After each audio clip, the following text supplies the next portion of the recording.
Hey there, everyone. Welcome back to Utility Sports. And we're going to continue our NFL free agency offseason preview with a look at the wide receiver position in today's video. Of course, yesterday we recorded one on the NFL quarterbacks that are going to be in free agency this year. So I figured the best place to go after that would be to the pass catchers, guys they could potentially be throwing the football to next season. I have pretty much every single available wide receiver in this list here. So we're going to talk about pretty much every single guy who's going to be available, even some guys you probably have never heard of. There might be a guy or two that's not on this list, but every big name, every notable player, every player that I think is worth talking about is on this list today. So let's go ahead and go through it here. Again, if you're new to the channel and you like the content that you see here, make sure to leave a like on today's video and also subscribe. It would be really, really helpful if you guys could just take 1 second out of your day. It's completely free to you. So please hit that subscribe button. And now without further ado, let's get into it here with the wide receivers. First on the list, we've got Christian Kirk from the Arizona Cardinals. I have him as one of the best, if not the best, free agent wide receiver available. He's been extremely productive, especially as of late with Arizona. And the issue with him there in Arizona is I think he's a really good wide receiver. The question here is, what's his role going to be? Because, of course, they have DeAndre Hopkins. They brought in A.J. Green. They've got a bunch of guys there in Arizona already. Christian Kirk kind of feels like the odd man out, and I think you're going to have to lose him due to money reasons.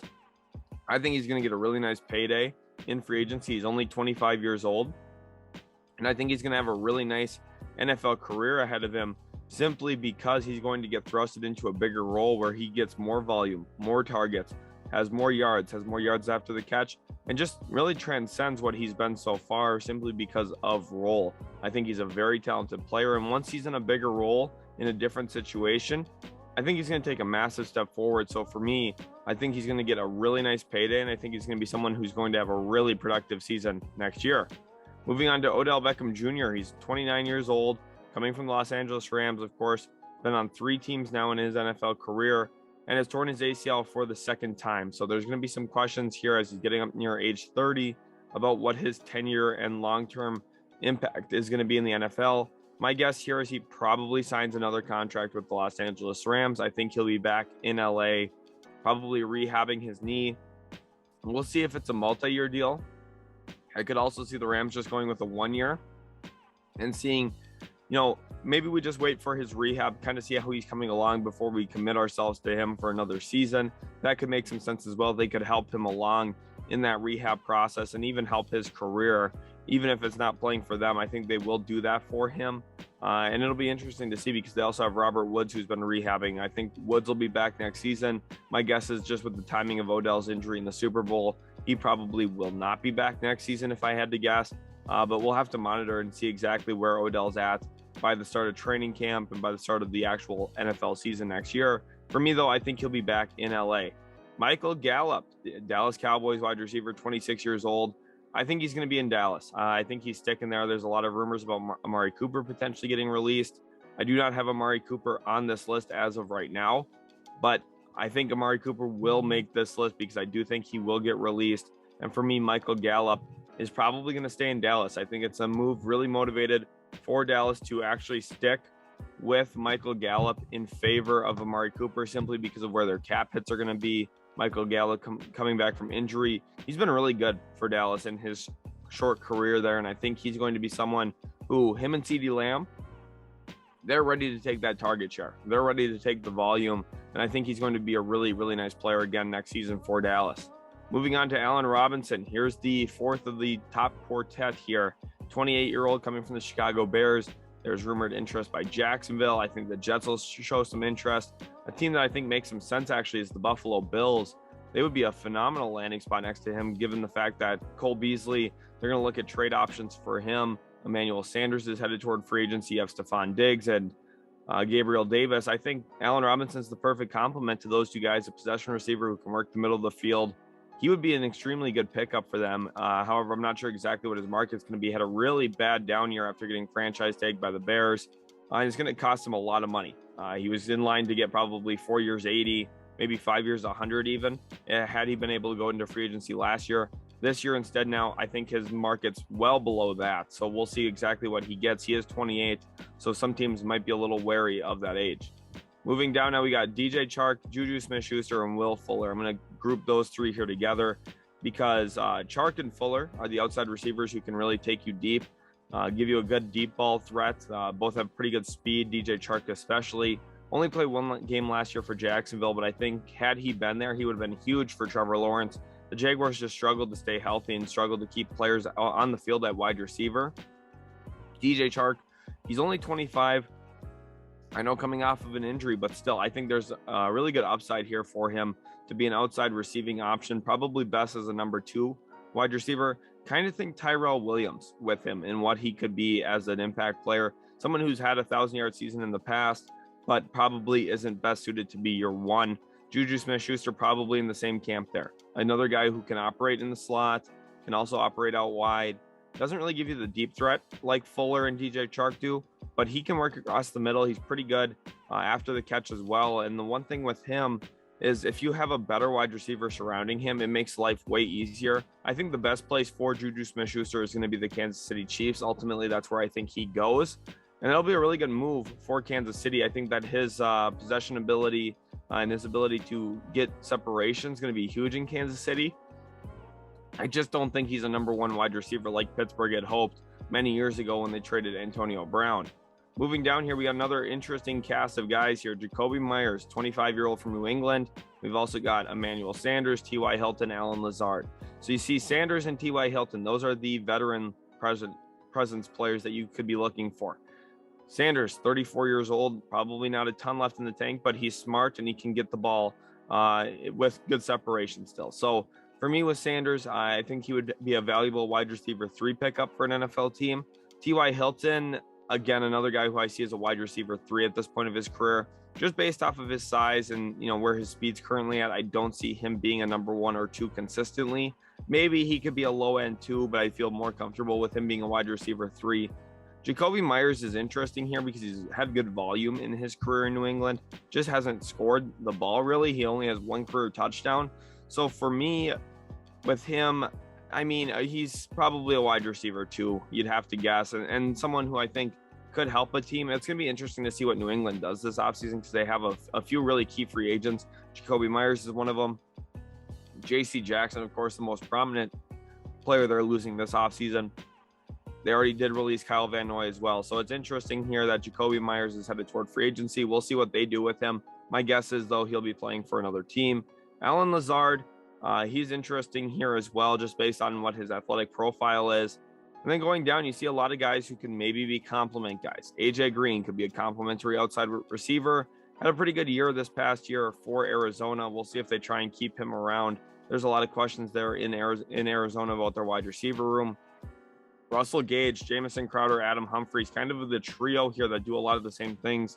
Russell Gage, clearly the best out of those 3 guys, but if you're looking for a slot operator, those 3 are really good options. Russell Gage does a ton out of the slot. So does Jamison Crowder and Adam Humphries. I mean, these 3 are going to be some of the better slot receivers available in free agency. I think that if a team's looking to add one for more than 2 years, Russell Gage should be the choice just because he's younger. And he's had some pretty good successful seasons. The issue for him is he just doesn't do anything after the catch, really. He has a really low yards per catch average usually, and someone who I don't think really opens up an offense as much as a guy like maybe Adam Humphries or Jamison Crowder possibly could do. But I think he is a more consistent space creator, and I think he's also someone who's a little bit more sure-handed at this point of his career. Moving on, we got some athletes here, especially these 3 here again, bunched up. John Ross, Equinemius St. Brown, and Marquez Valdes-Scantling. You see the Packers here with Lazard St. Brown, who is the brother of Amon-Ra St. Brown, and Valdes-Scantling all headed toward free agency. They're losing 3 wideouts. So Green Bay is going to be in the market for wide receiver. Ultimately, I think they sign Will Fuller. Looking at these 3, though, here, for teams looking to add speed, they make sense. John Ross, extremely fast, hasn't really produced a ton in the NFL, but if you're looking to add a deep threat, someone who can at least keep the defense honest and you have to stretch out a safety a little bit, John Ross could be your guy. Equinemius St. Brown, I wouldn't be surprised if he ends up in Detroit. They need more wide receivers there. And of course, playing with his brother would be a really good feel-good story there. We already see it with the Aquara brothers in Detroit. We'll see if they do it with the St. Brown brothers as well. And then Marquez Valdes-Scantling, I think he's actually an intriguing wide receiver here, 27 years old. but he stretches the field very well. He's someone who is a really good deep threat option. I think if you give him the right quarterback, someone who trusts him, you could probably see him have a pretty productive season, something around the mark of 35, 40 catches, around 600 yards. Not insane, but good. So for me, Marquez Valdes-Scantling is an interesting signing.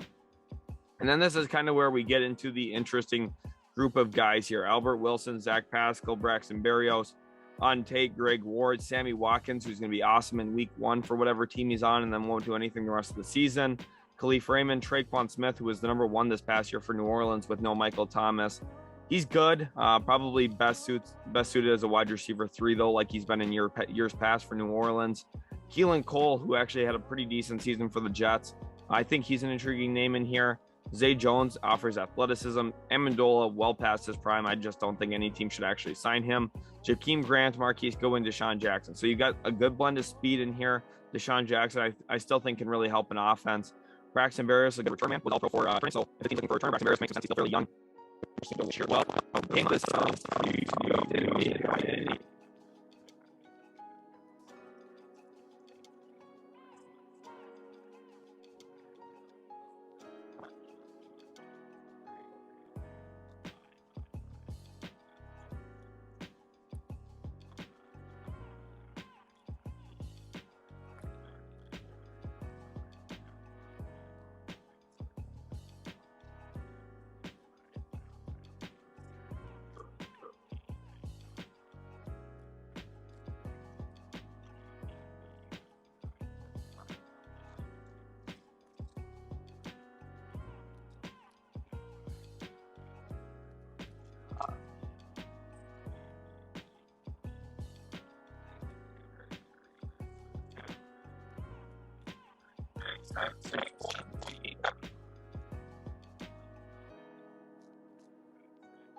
Thanks.